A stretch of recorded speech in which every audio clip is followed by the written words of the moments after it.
تو تابعین کا ایک واقعہ لکھا ہے، ایک عیسائی نے ایک وہ بزرگ کیا تھے، وہ تو جوان تھے اس وقت اور تابعی تھے، صحابہ کرام کا زمانہ پایا تھا، اس کو قید کر لیا، باقی تو کچھ شہید ہو گئے، کچھ تو بھاگے، کچھ کیا ہو گیا، تو بہرحال اس کو پکڑ کے لائے، اندر بند کر لیا اس کو۔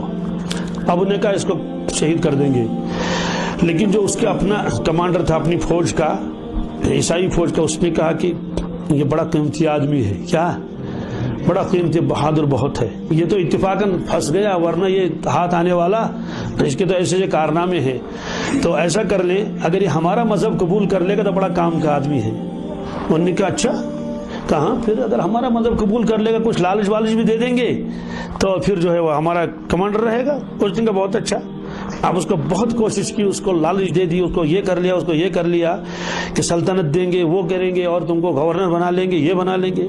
وہ تو توجہ نہیں کرتا اللہ کا بندہ، اب وہ پریشان ہے کیا کریں گے، کسی طرح سے یہ مان جائے۔ ایک مطلب وہ ایسے فکر مند تھے اس کے ساتھ کیا معاملہ کیا جائے، اس لیے کہ کمانڈر کہتے اس کو مارنا نہیں ہے، اس کو رکھنا ہے۔ تو بیٹی اس کی آئی، جوان بیٹی، اس نے کہا وہ آپ اتنے پریشان کیوں ہیں؟ کہا کچھ نہیں، بس ایسے ہی، مجھے بھی تو بتاؤ۔ کہا یہ جو جوان کو جس کو ہم نے قید کر کے لایا ہے، ہم یہ چاہتے ہیں کسی طرح سے یہ وہ اسلام چھوڑ دے اور ہمارے مذہب کو قبول کر لے، لیکن یہ مانتا نہیں ہے۔ انہوں نے کہا یہ تو بائیں ہاتھ کا کھیل ہے، کیا تو بہت آسان ہے، کہ آپ مجھے اختیار دے دیں گا، آپ کو اختیار ہے کہ میں اس کی خدمت کر لوں گی تو پھنسا لوں گی۔ انہوں نے کہا بہت اچھا۔ ابھی تک تو وہ غلام وغیرہ جو بھی تھے وہاں وہ خدمت کرتے تھے، اب تو شہزادی خود خدمت کرنے لگی، اب کمرے میں ہے، جوان ہے، اب یہ جاتی ہے، کھانا پیش کرتی ہے، چائے جو بھی پیش کرتی ہے، اور بن سنور کے جاتی ہے دلہن کی طرح کہ اس کو پھنسانا ہے۔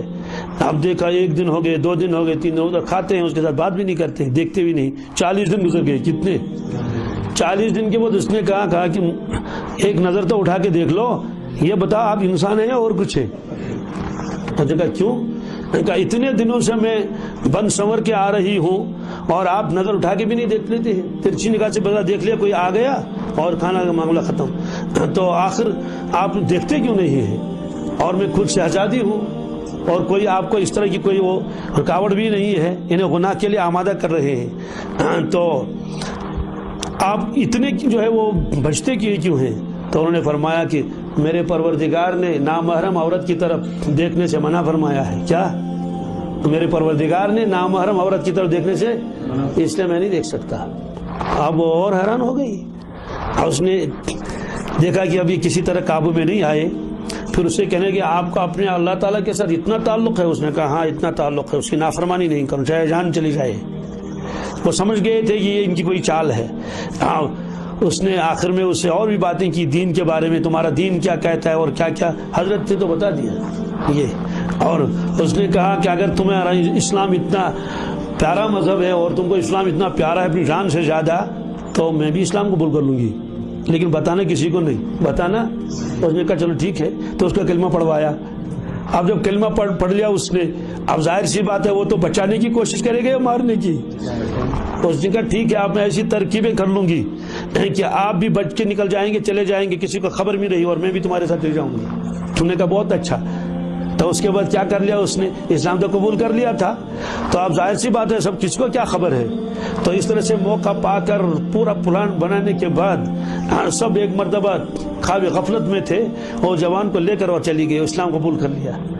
تو اس طرح سے اللہ تعالیٰ نے فرمایا الذین آمنوا وکانوا یتقون، یہ ایمان والے اولیاء کرام وہ ہوتے ہیں جو ایمان لاتے ہیں، وہ بھی اعلیٰ درجے کا ہوتا ہے، اور وکانوا یتقون، اور اس کے بعد یہ کیا کرتے ہیں؟ یہ تقوی والی زندگی اختیار کرتے ہیں، ہر چیز میں تقوی مانے اللہ کا خوف، کیا بچ کر نکلنا۔ اور حضرت عمر فاروق نے ایک مرتبہ فرمایا تھا حضرت ابی بن کعب سے رضی اللہ تعالیٰ عنہ، فرمایا کہ ابی بن کعب تقوی کسے کہتے ہیں؟ کیا نے سوال پوچھا اس سے کہ دیکھتے ہیں کہ یہ کیا جواب دے گا۔ انہوں نے واپس عرض کیا حضرت کیا آپ کبھی ایسے راستے سے گزرے ہیں کہ راستہ تنگ تھا؟ کیا ادھر سے بھی کانٹے اور جھاڑیاں، ادھر سے بھی جھاڑیاں، آپ نے دیکھا وہ جھاڑیاں، تم باہر تم کینٹ جاتے ہیں تم سانڈ۔ انہوں نے کہا حضرت ہاں میں تو کئی مرتبہ ایسا موقع آیا ہے۔ کہا آپ کیسے نکلتے ہیں؟ کہا میں تو کپڑوں کو سمیٹ کے نکلتا ہوں۔ کیا ایسے؟ اس لیے کہ اگر کپڑے پہلے ہوئے رہیں گے، چادر ادھر رہے گی تو پھنسے گی کس میں؟ کانٹوں میں پھنسے گی۔ ہاں تو ہم تو اس وقت بہت کوشش کرتے ہیں، اپنے کپڑوں کو سمیٹ کر چلتے ہیں.